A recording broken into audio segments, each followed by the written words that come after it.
Assalamualaikum warahmatullahi wabarakatuh. Selamat berjumpa dengan channel saya GoesWise.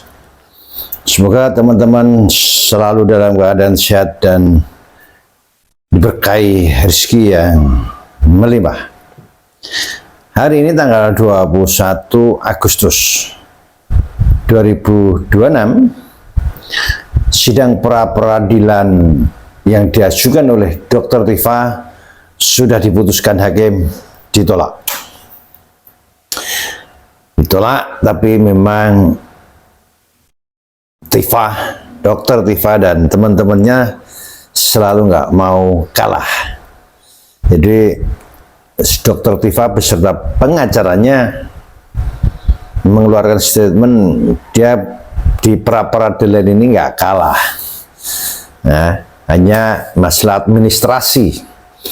Kemudian ada yang mengatakan salah satu pengacaranya NO, artinya tidak dilihat, bukan tidak ditolak tapi juga tidak diterima. Ya, memang Tifa ini selalu bikin kontroversi. Ya, tapi kelihatan bahwa wajahnya memang berbeda. Nah, kemudian di luar Tifa, ada sebuah tayangan lagi kaitannya dengan sayembara yang diadakan oleh Denny Indrayana. Nah, di mana Denny Indrayana ini bertahun-tahun hilang ke luar negeri karena terjerat kasus korupsi, lari. Nah, setelah sekian tahun kemudian pulang bikin gaduh. Dia mempertanyakan ijazahnya Wakil Presiden Gibran. Bahkan dia menginginkan Gibran ini dipecat oleh Pak Prabowo. Nah, kali ini Denny Indrayana membuat sayembara. Siapa yang bisa membuktikan atau memperlihatkan ijazahnya Gibran, ijazah SMA atau sederajatnya Gibran, ya, akan diberi hadiah. Berawal dari 500, kemudian kali ini sudah sampai ke 2 miliar. Dan akhirnya di saat donasi untuk hadiah sayembara ini sudah mencapai 1,2 kalau nggak salah, itu ada salah seorang yang mendaftarkan diri pertama kali sebagai peserta untuk membuktikan bahwa adanya ijazahnya Gibran, ijazah SMA dan sederajat. Right. Sebelum kita tayangkan video-videonya, jangan lupa like, subscribe, dan share biar channel ini lebih berkembang lagi. Gak usah lama-lama, kita ikuti video berikut ini. Orang tua sebagaimana surat kuasa khusus tertanggal 31 Juli 2026 sebagai termohon lawan Kepala Kejaksaan Agung Republik Indonesia, Cekio Kejaksaan Tinggi DKI Jakarta, Cekio Kepala Kejaksaan Negeri Jakarta Selatan yang dalam hal memberikan kuasa kepada Dr. Eko Budisa Susanto SIH dan kawan-kawan dengan surat kuasa khusus dan surat perintah tanggal 7 Agustus 2026 sebagai termohon. Pengadilan negeri tersebut telah membaca penetapan Ketua Pengadilan Negeri beserta seluruh pelanggaran.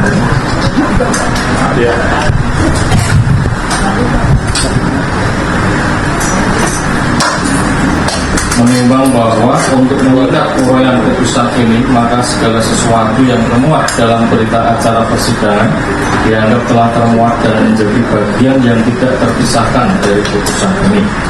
Pertimbangan hukum menimbang bahwa maksud dan tujuan permohonan pra-peradilan pemohon sebagaimana di atas, menimbang bahwa untuk menguatkan dalil-dalil permohonannya, pemohon telah mengajukan bukti surat P1 sampai dengan bukti surat P9 serta 1 orang saksi dan 1 orang ahli.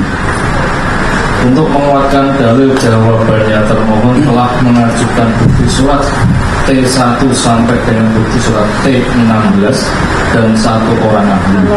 Menimbang bahwa terhadap bukti surat maupun saksi yang diajukan oleh para pihak, hakim hanya akan mempertimbangkan bukti-bukti yang relevan dengan pemeriksaan perkara aku. Menimbang bahwa para pihak telah pula mengajukan ahli yang telah memberikan pendapat di persidangan, dipertimbangkan sebagai berikut. Menimbang bahwa dalam persidangan hakim memiliki kebebasan menilai, menerima atau mengabaikan keterangan ahli berdasarkan keyakinan dan alat bukti lain yang sah, karena sistem pembuktian yang berlaku di Indonesia menurut prinsip keyakinan bebas hakim berdasarkan alat bukti yang sah menurut undang-undang. Hal ini ditegaskan dalam jurisprudensi putusan Mahkamah Agung RI nomor 213 tanggal 10 April 1957 menegaskan bahwa penglihatan hakim dalam persidangan atas alat bukti-bukti tersebut adalah merupakan pengetahuan hakim sendiri yang merupakan usaha pembuktian.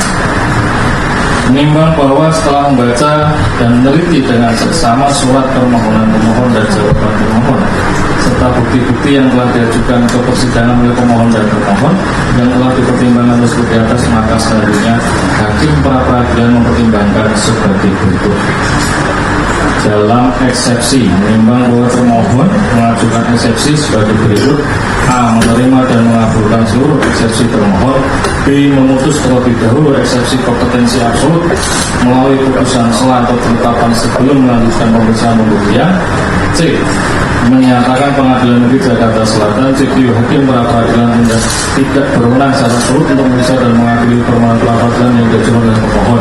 Error in jurisdiction. D. Menyatakan permohonan pra peradilan pemohon gugur demi hukum atau setidak-tidaknya menyatakan permohonan pra peradilan pemohon tidak dapat diterima. Menimbang bahwa terhadap eksepsi tersebut dipertimbangkan sebagai berikut. Menimbang bahwa setelah adanya putusan sela Pengadilan Negeri Jakarta Timur sebagaimana bukti surat T8 dan bukti surat P4, kemudian termohon berdasarkan pasal 75 ayat 4 Undang-Undang nomor 20 tahun 2025 tentang KUHP melakukan pengajuan kembali surat dakwaan ke Pengadilan Negeri sebagaimana bukti surat T9, bukti surat T10, bukti surat T11, bukti surat T12, bukti surat T13, bukti surat T14, bukti surat T15, bukti surat T6, bukti surat T7, bukti surat T8, bukti surat T9. Menimbang bahwa apabila pemohon merasa keberatan terhadap tindakan termohon melakukan pelimpahan kembali atau pengajuan kembali dakwaan ke Pengadilan Negeri Jakarta Timur, seharusnya demi kepastian hukum dalil-dalil yang telah diuraikan sebagaimana dalam persidangan pra peradilan diajukan sebagai perlawanan dalam pemeriksaan pokok perkara sebagaimana diatur dalam pasal 75 ayat 5 Undang-Undang nomor 20 tahun 2025 tentang KUHP bukan mengajukan pra peradilan. Menimbang bahwa ketika berkas sudah dilimpahkan ke Pengadilan Negeri, maka status pemohon pra peradilan adalah terdakwa, bukan tersangka, dan berdasarkan pemeriksaan dari bukti surat yang diajukan oleh para pihak, tidak ada satupun bukti yang telah membebaskan pemohon. Oleh karena itu, status pemohon tetap sebagai terdakwa, sehingga pemohon tidak memiliki kedudukan hukum mengajukan permohonan pra peradilan, maka haknya mengajukan pra peradilan telah gugur. Menimbang bahwa dengan demikian, mengenai eksepsi permohonan pra peradilan pemohon gugur demi hukum dan error in jurisdiction beralasan hukum untuk dikabulkan, maka hakim tidak perlu mempertimbangkan eksepsi pemohon selanjutnya. Dalam pokok perkara, menimbang bahwa maksud dan tujuan permohonan pra peradilan pada pokoknya sebagaimana tersebut di atas. Menimbang bahwa sebagaimana bukti surat P6 dan bukti surat T9 diperoleh fakta berkas atas nama pemohon pra peradilan telah dilimpahkan ke Pengadilan Negeri Jakarta Timur pada tanggal 27 Juli 2026. Kemudian pemohon mendaftarkan permohonan pra-peradilan pada tanggal 3 Agustus 2026 sebagaimana data pada Sistem Informasi Penulisan Perkara SIPP Pengadilan Negeri Jakarta Selatan. Maka hakim tidak akan mempertimbangkan materi pokok permohonan pra-peradilan pemohon, dan permohonan pra-peradilan pemohon harus dinyatakan tidak dapat diterima sebagaimana ketentuan Surat Edaran Mahkamah Agung Nomor 3 Tahun 2026 tentang pelimpahan dan penyelenggaraan pemeriksaan pokok perkara dalam hal terdapat permohonan pra-peradilan. Menimbang bahwa karena permohonan pra-peradilan pemohon tidak dapat diterima lead on fantoy berhak, maka biaya yang timbul dalam perkara haruslah dibebankan kepada pemohon sejumlah nihil. Mengingat pasal 75(4) dan ayat 5 Undang-Undang Nomor 20 Tahun 2025 tentang berhak dan Surat Edaran Mahkamah Agung Nomor 3 Tahun 2026 tentang pelimpahan dan penyelenggaraan pemeriksaan pokok perkara dalam hal terdapat permohonan pra-peradilan serta peraturan undang-undang lain yang bersangkutan, mengadili dalam eksepsi 1 menerima eksepsi termohon, 2 menyatakan permohonan pra-peradilan pemohon error in jurisdiction, 3 menyatakan permohonan pra-peradilan pemohon gugur demi hukum. Dalam pokok perkara 1 menyatakan permohonan pra-peradilan pemohon tidak dapat diterima lead on fantoy berhak, 2 membebankan kepada pemohon untuk membiayai perkara sejumlah nihil. Demikianlah diputuskan pada hari Jumat tanggal 21 Agustus 2026 oleh Sulistyo Muhammad Dwi Putro SHMH, Hakim Pra-peradilan pada Pengadilan Negeri Jakarta Selatan, dan diucapkan dalam sidang terbuka untuk umum pada hari dan tanggal itu juga oleh hakim tersebut dan dibantu oleh Wijianto SH, panitera pengganti serta dihadiri oleh kuasa pemohon dan kuasa termohon. Demikian, setelah pembacaan putusan ini, maka pemeriksaan perkara nomor 132 Bipra dinyatakan selesai dan sidang ditutup. Disampaikan oleh Hakim Tunggal tadi, ya, bahwa yang diputuskan itu persoalannya hanya soal administrasi. Kami itu dianggap telat mengajukan pra-pid karena tanggal 3 Agustus 2026. Padahal senyatanya kami sudah mengajukan pra-pid tersebut di tanggal 30 Juli 2026 menggunakan e-court.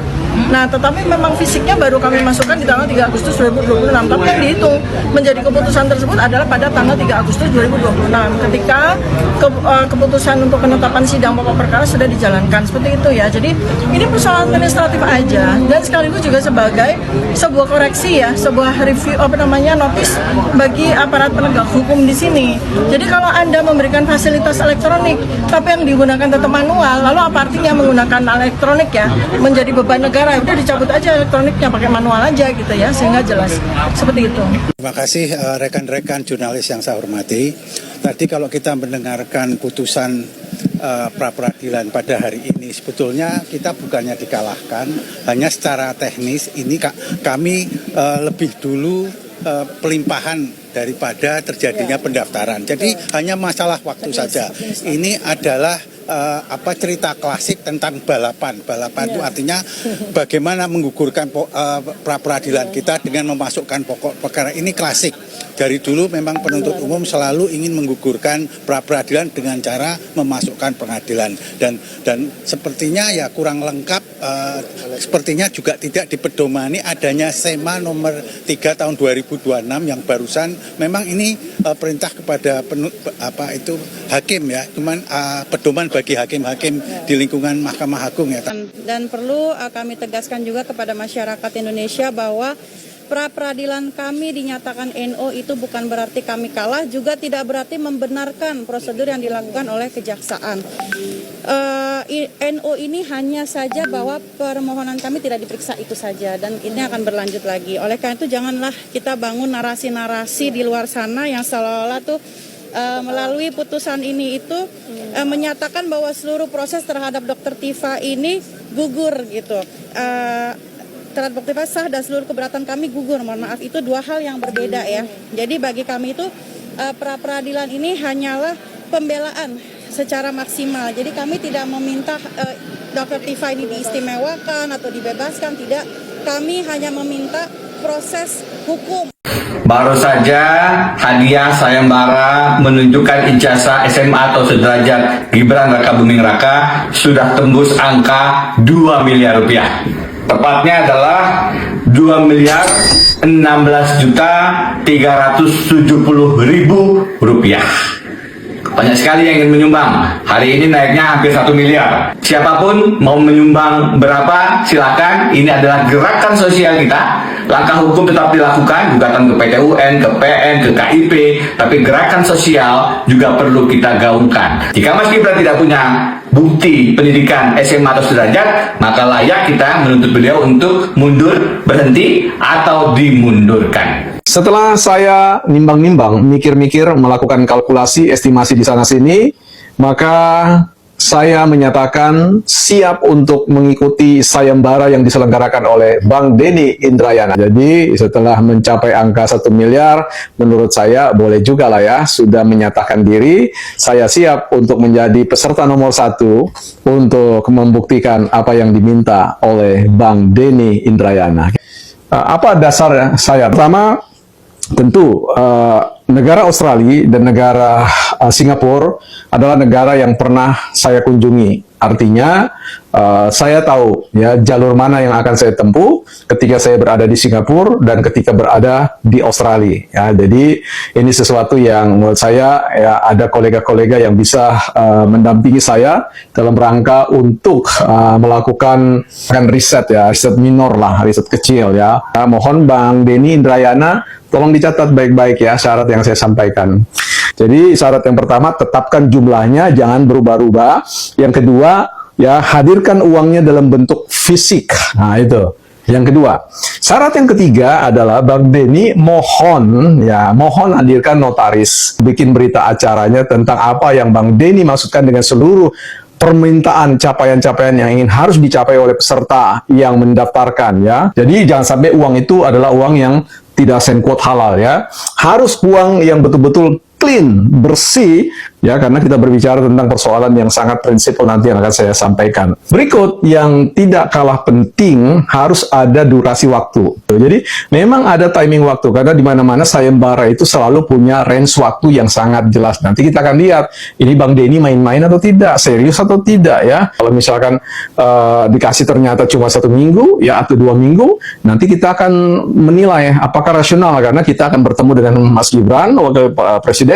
Saya akan mengunjungi secondary ya school dari Orchid Park ya di mana Bang Mas Wapres itu bersekolah, dan kemudian nanti saya akan terbang ke Australia di UTS ya, bicara tentang persoalan foundation studies ya. Jadi kita akan coba lakukan riset-riset di sana, dan kemudian balik lagi ke Singapura, dan kemudian kita akan pergi ke Bradford University ya di Inggris di sana untuk kemudian menelusuri jejak-jejak itu semua ya, karena ini tidak boleh sekedar laporan omon-omon, tetapi ada melakukan pembuktian, bukti-bukti yang akan disertakan melalui rekaman foto atau gambar atau kemudian video, wawancara dan yang lain-lainnya sampai pada pemotongan bentuk-bentuk pembuktian itu. Tayangan pertama, video pertama, itu hakim menyatakan menolak. Ya, saya ulang-ulang, saya perhatikan, ya, ternyata memang pra-peradilannya Dr. Rifa ditolak oleh hakim. Tapi ini jelas nyata semua melihat, tapi kenyataannya Dr. Tifa nggak mengaku kalau ditolak. Pengacaranya pun demikian. Tapi terlihat sekali wajah Dr. Rifa itu wajah panik, wajah takut ya. Karena kalau ini pra-peradilan itu ditolak berarti akan masuk ke persidangan pokok perkara. Biarpun pengacaranya tidak mengakui kalah ya. Bahkan yang pengacara yang pakai cadar tadi di salah satu videonya, dia mengatakan NU itu bukan ditolak ya, bukan kalah ya. Apapun istilahnya terserah, yang jelas hakim menolak. Dan kemudian di video yang lain Denny Indrayana sudah mengumumkan bahwa dari awalnya 500 juta untuk hadiah sayembara itu, akhirnya banyak donasi-donasi masuk yang sampai hari ini mencapai 2 miliar 2,16 miliar 167 kalau nggak salah tadi ya. Dan itu akan diberikan semua katanya.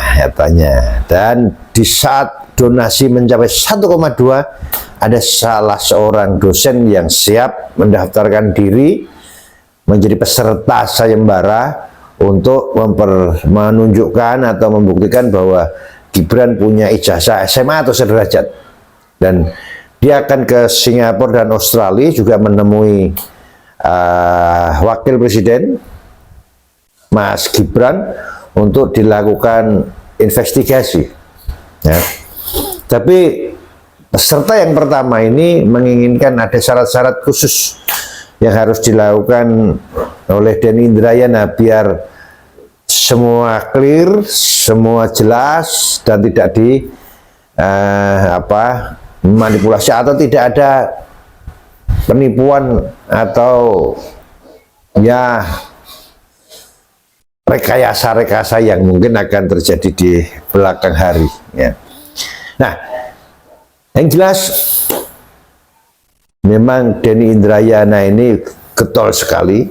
Kita nggak tahu apa motivasinya kalau tiba-tiba muncul pulang ke Indonesia bikin gaduh menyerang Gibran, wakil presiden kita. Dan memang antara Gibran dan Pak Jokowi ini terkait. Ini diserang habis-habisan karena biar karir politiknya berhenti atau mati. Tapi ini menjadi kebalikan. Kalau Pak Jokowi dan Gibran ini selalu diserang, tahun 2029 justru akan semakin naik, akan semakin disayangi, dimau oleh masyarakat.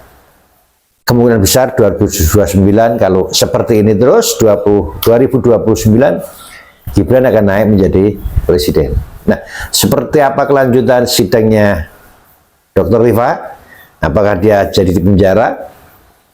Dalam persidangan pokok perkaranya seperti apa? Dan ijazahnya Gibran terbukti atau tidak? Ikuti terus Quest Wise. Wassalam.